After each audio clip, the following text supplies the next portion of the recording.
کہتے ہیں میلاد النبی منانا، میلاد النبی منانا جائز ہے؟ کیوں جی؟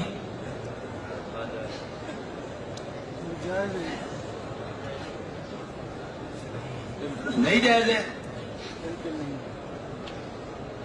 آپ کے اپنے بچے جب پیدا ہوتے ہیں تو بڑی لڈو تقسیم کرتے ہیں، برفیاں تقسیم کرتے ہیں، دیگیں کرتے ہیں. اللہ کے رسول کی باری آتی ہے تو کہتے ہیں میلاد النبی منانی جائز نہیں ہے. یہ کیا ہوا؟ کیوں جی صاحب؟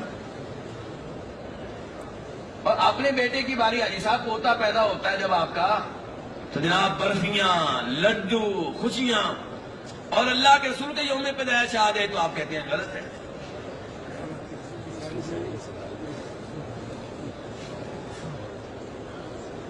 کوئی بتا ہی نہیں رہا کہ سب چپ ہو کے بیٹھ گئے. ایسے ہی کہتے تھے منع ہے، منع ہے. آپ بتائیں. اللہ آپ کو جزائے خیر دیں. یہ ہے سمجھدار بھائی ماشاءاللہ. وہ کہتے ہیں کہ جب پیدائش اللہ کے رسول کی ہوئی تھی تب بھی آپ کے رشتہ داروں نے خوشیاں منائی تھی، لیکن اس دن کو بطور تہوار ہر سال منانا یہ مسئلہ ہے. میرا بیٹا پیدا ہوگا، میں مٹھائیاں تقسیم کروں گا، دیگ تقسیم کروں گا، لیکن اگر یہی کام آئندہ سال اس کے یوم پیدائش پہ کروں، سالگرہ مناؤں، برتھ ڈے مناؤں، یہ غلط ہے.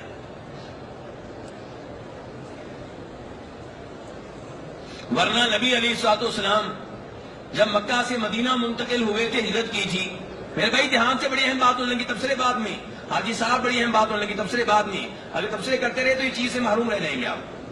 نبی علیہ السلام جب مکہ سے مدینہ منتقل ہوئے، مدینہ والوں نے بڑی خوشیاں منائی اور کہا جاء نبی اللہ، جاء نبی اللہ، اللہ کے نبی آئے، اللہ کے نبی آ گئے. عورتیں کہہ رہی ہیں، بچے کہہ رہے ہیں.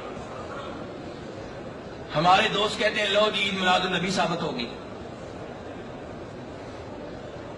میرے بھائی نبی علیہ السلام مدینہ میں آئے، مدینہ والے بڑے خوش ہوئے، لیکن وہ دن جس دن آپ مدینہ میں داخل ہوئے تھے، جب آئندہ سال آیا تو کیا مدینہ والوں نے اسے بطور تہوار منایا؟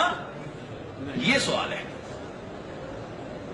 بدر کی لڑائی میں مسلمانوں نے فتح پائی، بڑے خوش ہوئے، لیکن یہی دن جب آئندہ سال آیا کیا اس کو بطور عید، بطور تہوار کے منایا گیا؟ نہیں. مکہ فتح ہوا، بڑے خوش ہوئے، لیکن یہی دن جب آئندہ سال آیا یوم فتح مکہ تو کیا اس کو بطور عید، بطور تہوار منایا گیا؟ یہ سوال ہے. تو وہ دن جو بطور عید ہر سال منایا جائے گا وہ دو ہی ہیں، ایک عید الفطر اور ایک عید الاضحیٰ. نبی علیہ الصلوۃ والسلام، ابو داؤد اور ترمذی کی حدیث ہے، مدینہ تشریف لائے تو مدینہ والے پہلے سے دو عیدیں منایا کرتے تھے. کتنی عیدیں؟ دو عیدیں منایا کرتے تھے. آپ نے کہا بھی کیسے دو دن ہیں؟ کہنے لگے جی ہمارے کھیلنے کے، کودنے کے، خوشیاں منانے کے دو دن ہیں. پیارے حبیب علیہ الصلوۃ والسلام نے اس موقع پہ کیا فرمایا؟ توجہ سے سنیے گا. آپ نے کہا اللہ نے تمہیں ان دو دنوں کے بدلے میں، ان دو دنوں کے متبادل کے طور پہ، بدلے کے طور پہ دو دن دے دیے ہیں، ایک عید الفطر، ایک عید الاضحیٰ.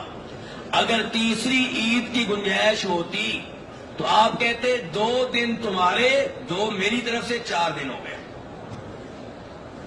لیکن چونکہ تیسری عید کی گنجائش نہیں ہے، آپ نے کہا ان دو دنوں کے متبادل کے طور پہ اللہ نے دو دن اور دے دیے ہیں، وہ ہے عید الفطر اور عید الاضحیٰ. اپنے نبی کے یوم پیدائش کو بطور تہوار منانا، یہ کام کس قوم نے شروع کیا تھا؟ عیسائیوں نے. کس نے شروع کیا تھا؟ اور مسلمان بھی یہی کام کریں گے تو عیسائیوں کی مشابہت کر رہے ہیں. اور ابو داؤد شریف کی حدیث ہے، پیارے حبیب علیہ السلام نے کہا تھا من تشبہ بقوم فہو منہم، جو کسی قوم کی مشابہت کرے وہ انہی میں سے ہے. ربیع الاول کا مہینہ آپ کی زندگی کا جو آخری ربیع الاول کا مہینہ تھا، صحابہ کرام نے روتے ہوئے گزارا ہے. کیسے گزارا ہے؟ اور آج ہم جشن مناتے ہوئے گزاریں. کیوں جی؟ کیا اللہ کے رسول کے جانے کا کوئی غم نہیں ہے؟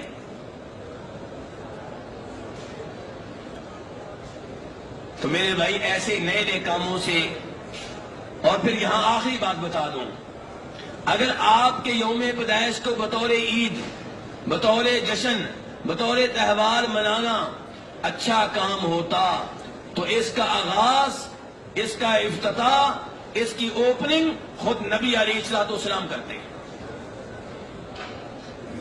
لیکن یہ کام نہ آپ نے سب سے پہلے کیا، نہ ابو بکر و عمر و عثمان و علی رضی اللہ تعالیٰ عنہ نے کیا، نہ کسی صحابی نے کیا، نہ کسی تابعی نے کیا، نہ کسی تبع تابعی نے کیا. اس کام کا آغاز کرنے والے سب سے پہلے کون ہیں؟ مصر کے فاطمی حکمران. مصر کے نام لیجیے گا ذرا. مصر کے وہ فاطمی حکمران جو ممبر و محراب پہ بیٹھ کر صحابہ کرام کو گالیاں دیا کرتے تھے، ان پہ لعنتیں کیا کرتے تھے. آپ کے یوم پیدائش کو بطور عید منانے کا کام سب سے پہلے انہوں نے شروع کیا ہے. 4 اماموں نے نہیں شروع کیا. امام ابو حنیفہ نے کام نہیں کیا، امام مالک نے نہیں کیا، امام شافعی نے نہیں کیا، امام احمد نے نہیں کیا. یار ہم اس معاملے میں کیا صحابہ کرام سے بھی آگے نکل گئے، 4 اماموں سے بھی آگے نکل گئے، اللہ کے رسول سے بھی آگے نکل گئے.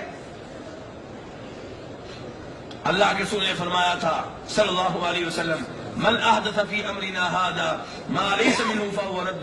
جو ہمارے اس دین میں کوئی نیا کام نکالے اس کا یہ نیا کام ریجیکٹ ہے، مردود ہے، ناقابل قبول ہے. تو اس لیے میرے بھائی اس کام سے بچا جائے، اس سے دور رہا جائے. اور ہمارے دوست کیا کہتے ہیں، کیا لکھتے ہیں؟ سبھی خوشیاں منا رہے ہیں سوائے ابلیس کے. بھئی صحابہ کرام نے تو نہیں منائی تھی، 4 اماموں نے تو یہ کام نہیں کیا. تو یہ کس کس پہ فتویٰ لگا رہے ہو؟